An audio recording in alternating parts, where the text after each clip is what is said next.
চাচা আপনি এখনো বিড়ি সিগারেট খান, আহা চাচা আর কত কাফন দেখলে, আর কত জানাজা পড়লে আপনার নিজের জানাজা। 60 বছর বয়সী মুসলমান আজও রঙিন টেলিভিশনে নর্তকীর নাচ গান, নাটক, সিনেমা, চা দোকানে দেখেন, আহা চাচা। আর কত মানুষের মৃত্যু দেখলে আপনার মনে পড়বে যে এমন মৃত্যু আপনারও হবে। বলো না যুবক ভাই, তোমরা এইভাবে বিপুল পরিমাণ ছেলে মাশাআল্লাহ পড়ছো। আমার প্রশ্ন হলো এটা যে এত বিপুল পরিমাণ মুসলিম সন্তান থাকতে, এত বিপুল পরিমাণ এইখানে মনে করেন যে পরিমাণ ছেলে আছে, আচ্ছা তোমরা 30 বছরের নিচে যাদের বয়স, হাত উঠাও তো, এমনি উঠাও। এই দেখেন, দেখছেন কি পরিমাণ নওজোয়ান মাশাআল্লাহ। তাহলে আমার প্রশ্ন হইল, আমার একটা ছোট্ট হিসাব মিলাইতে ভালো হইল যে কোনো বিবেকবান প্রত্যেক মজমার মধ্যে কিছু না কিছু ছেলে থাকে বিবেকবান, যারা ভাবে। আমি ওই তাদেরকে বলতেছি যে প্রিয় ভাই তুমি ভেবে দেখো, মনে করেন এইখানে এখন যারা বসছেন এরা সর্বোচ্চ 30 কিলোমিটার বা 20 কিলোমিটার জায়গার আশপাশ থেকে আসছে, ধরে নেন। এরা এখানের এই শ্রোতা, এরা নর্থ বেঙ্গল থেকে আসে না। এখানে শ্রোতা এখন ওনারা উত্তরবঙ্গ থেকে আসছে, ওনারা পার্বত্য চট্টগ্রাম থেকে আসছে, ওনারা খুলনা বরিশাল থেকে আসছে, নানা এই আশপাশ থেকে। তাহলে মাত্র 20 থেকে 30 কিলোমিটার ধরে নিলাম জায়গার শ্রোতা এরা। তাহলে মাত্র 20 থেকে 30 কিলোমিটার জায়গার মুসলমানের যদি 1000 যুবক এখানে একসাথ হয়, আর সেখান থেকে যদি 900 জন যুবকই 5 ওয়াক্ত নামাজ না পড়ে, তো এই হারে আমার গোটা বাংলাদেশকে প্রতি 20 কিলোমিটার করে ভাগ করিলে আমার দেশের যুবক মুসলিম নামাজি কি পরিমাণ?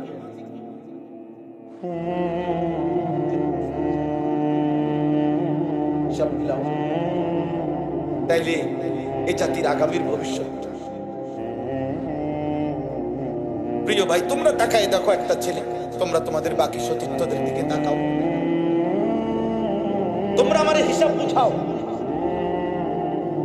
মাত্র 16 বছর 18 বছর। আমি যে আমারে আসলে কেউ বলে নাই, আমারে সরকারিও কোনো দায়িত্ব দেয় নাই, বেসরকারিও দায়িত্ব দেয় নাই, আমি নির্দিষ্ট কোনো রাজনৈতিক দলের সদস্য না, কিন্তু আমি এমনিতেই এই অস্থিরতাটা বোধ করি। আর এই জন্য এখন সবাই বলে আমি কিশোর যুবকের কথা বলি না, আমার একটা অস্থিরতার কারণে, আমার একটা পেরেশানি যে আল্লাহর কসম এটা হাদিসে আছে, নবীজি বলছে কোন অঞ্চল কোন এলাকায় যদি অস্থিরতা, নারী পুরুষ ছেলে মেয়ের অবাধ মেলামেশা, এই যৌন চর্চা এটা যদি বেড়ে যায়, খোদার কসম নবীজি বলছে লাম তাজহারিল ফাহিশাতু ফি কওমিন কাত্তু ইল্লা ফাশা ফীহিমুত তাউন, ওই সম্প্রদায়ের মধ্যে মহামারী বেড়ে যাবে, ওয়াল আউজা আল্লাতী লাম তাকুন মাদাত ফি আসলাফিহিম, এবং পূর্বসূরীদের মধ্যে ছিল না এমন নিত্য নতুন ভয়ঙ্কর ভয়ানক রোগ ব্যাধি তৈরি হতে থাকে।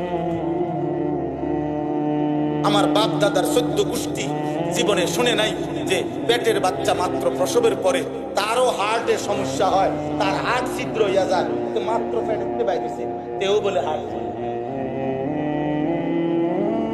হ্যাঁ বলেন আজ কি পরিমাণ রোগ ব্যাধি। আমার কিশোর ভাই যুবক ভাই তোমাদেরকে আমি বলি, মাত্র 16 বছর 18 বছরে যদি তোমার এত কম বয়সে এত নারী দেখবার নেশা, হায় হায় বেহায়া, আরে বেশরম, তোর 40 বছর পর্যন্ত তোর আখলাক তো হবে তার চালে রাখতে। তুই বেটা এত কম বয়সে এত মহিলা দেখে ফেললি, এত অল্প বয়সে এত উলঙ্গ ছবি দেখে ফেললাম। তোমার লজ্জাস্থানের শাহওয়াত এত বেশি, তোমার হারাম চাহিদা এত বেশি। হায় হায়, তোমারে বানাইছে পৃথিবীতে শুধু এই লজ্জাস্থানের জন্য? তোমার সৃষ্টি নারীর জন্য, তোমার সৃষ্টি তো গোলামির জন্য, তোমার সৃষ্টি তো ইবাদতের জন্য, তোমার সৃষ্টি তো সেজদার জন্য, তোমার সৃষ্টি তো রবকে চিনার জন্য, তোমার সৃষ্টি তো নবীজির আনুগত্য সুন্নাতের অনুসরণ করার জন্য, তোমার সৃষ্টি তো জান্নাতে যাওয়ার জন্য, তোমার সৃষ্টি তো জাহান্নাম থেকে বাঁচার জন্য। এক নারীর চাহিদা তো আল্লাহ ওয়াদা দিছে কোরআনে, কোরআন শরীফের স্পষ্ট আয়াত। আল্লাহ বলছে বান্দা বিশ্বাস কর, আমি তোকে পুরুষ বানিয়েছি, তোর দেহের অংশ থেকে আমি তোর স্ত্রী বানাইছি। এরে বান্দা, আমি দেব দেব দেব তোর বউ তোর কাছে দিমু আমি, তুই অপেক্ষা কর বান্দা, তোর চাহিদা পূরণের ব্যবস্থা আমি করবো বান্দা। যে মালিক ক্ষুধা দিছেন ওই মালিক হালাল খাবারের ব্যবস্থাও রাখছেন, যে মালিক তৃষ্ণা দিছেন তিনি হালাল পানির ব্যবস্থাও রাখছেন। অতএব যে মালিক যৌন চাহিদা দিয়েছেন তিনি হালাল স্ত্রীর ব্যবস্থাও রেখেছেন। তুমি কেন এত সকালে এত কম বয়সে কুত্তার মতো হয়ে গেলা কেন? কুত্তার মতো বলো বাবা, বলো কত নারী দেখবা, কত ছবি দেখবা, আর আগামী ভবিষ্যৎ কি?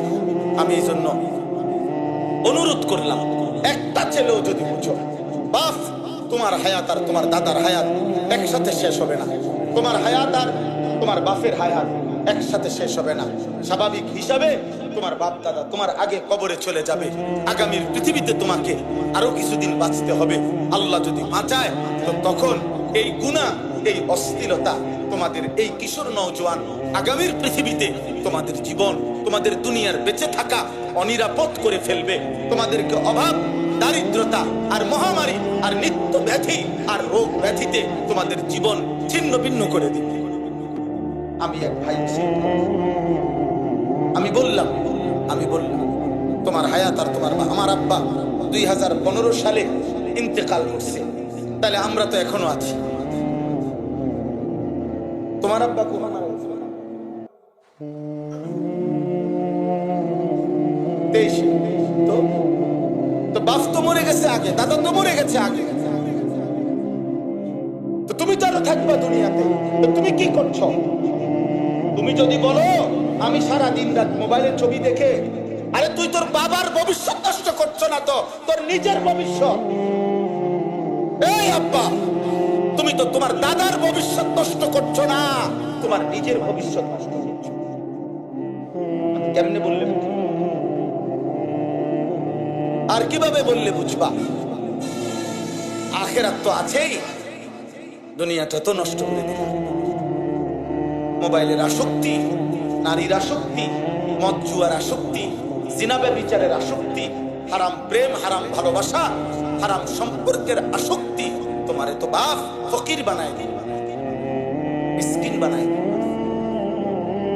আমরা দেখছো কিতাবে পড়ছি, হিশাম ইবনে আব্দুল মালিক নামে একজন মুসলিম বাদশা ছিলেন। উনি ওনার সন্তানদেরকে রাজবাড়িতে বিলাসিতার মাধ্যমে, জৌলুসের মাধ্যমে বড় করছিলেন, কিন্তু তাকওয়া, ঈমান, আখিরাতের পূর্ণ ভয় তৈরি করে দিতে পারেন নাই। উনি মৃত্যুর সময় 11 লক্ষ স্বর্ণ মুদ্রা রেখে গেছিলেন। ওনার 11 জন সন্তান মৃত্যুর পরে প্রত্যেকে 1 লক্ষ স্বর্ণ মুদ্রা ওয়ারিস সম্পত্তি হিসাবে পেয়েছিলেন। ওনার ঠিক এই হিশাম ইবনে আব্দুল মালিকের ঠিক 2.5 বছর পরে আরেকজন বাদশাহ মুসলিম, তিনি যার নাম একটু আগে বললাম, ওমর ইবনে আব্দুল আজিজ, তিনি ইন্তেকাল করছেন। উনিও ছিলেন বাদশাহ, ওনারও সন্তান ঘটনাচক্রে 11 জন ছিল, কিন্তু উনি ওনার সন্তানকে ঈমান এবং তাকওয়ার উপরে রেখে গেছিলেন, আল্লাহ ভীতির উপরে রেখে গেছিলেন। মৃত্যুর সময় আমি নিজ চোখে কিতাবে পড়ছি, মৃত্যুর সময় ওমর ইবনে আব্দুল আজিজের তার 11 জন ছেলের জন্য 11টি স্বর্ণ মুদ্রা ওয়ারিস হিসাবে রেখে গেছেন। প্রত্যেক ছেলে পাইছেন একটা একটা করে স্বর্ণ মুদ্রা। তার 2.5 বছর আগের খলিফার সন্তানরা পাইছে 1 লক্ষ করে স্বর্ণ মুদ্রা। 11 জন 11 লক্ষ। 2.5 বছর পরের খলিফার সন্তানরা তাকওয়া এবং ঈমানের উপরে থেকে বাবার কাছ থেকে পাইছে একটা একটা করে স্বর্ণ মুদ্রা। পরবর্তী 5-7 বছরের ব্যবধানে আল্লাহর কসম কিতাবে দেখছে, পৃথিবীবাসী দেখছে, ওই ওমর ইবনে আব্দুল আজিজের ছেলেরা যারা 1 দিরহাম পাইছিল, আল্লাহর ভয় যাদের মধ্যে ছিল, তারা প্রকাশ্যে যাকাত দিচ্ছে। আর ওই 1 লক্ষ দিরহাম পাইছিল যে ছেলেরা, তারা ভিক্ষার হাত বাড়াইয়া যাকাত।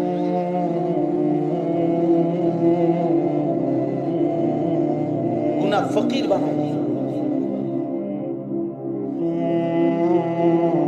গুনাহ ফকির বানায় দিয়েছে। ইতিহাসের সবক।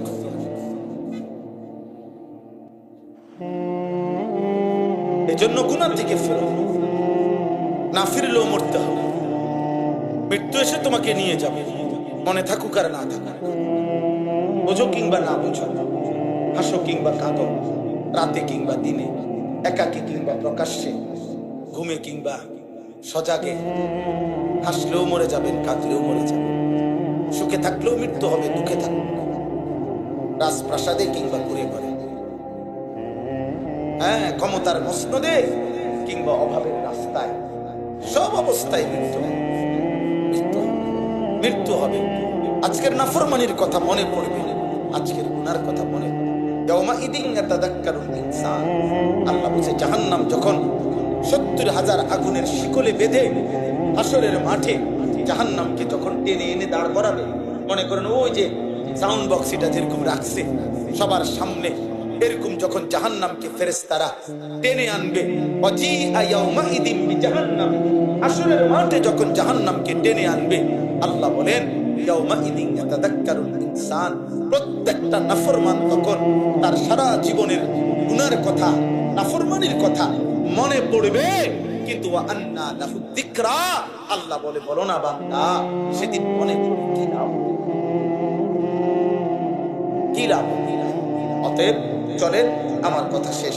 আমি এই 4টা আয়াত পড়ছি, এবার শুধু আয়াতের তর্জমা শুনো। ছেলেরাও শোনো বাপ, আমি অনুরোধ করছি তুমি নষ্ট হইও না।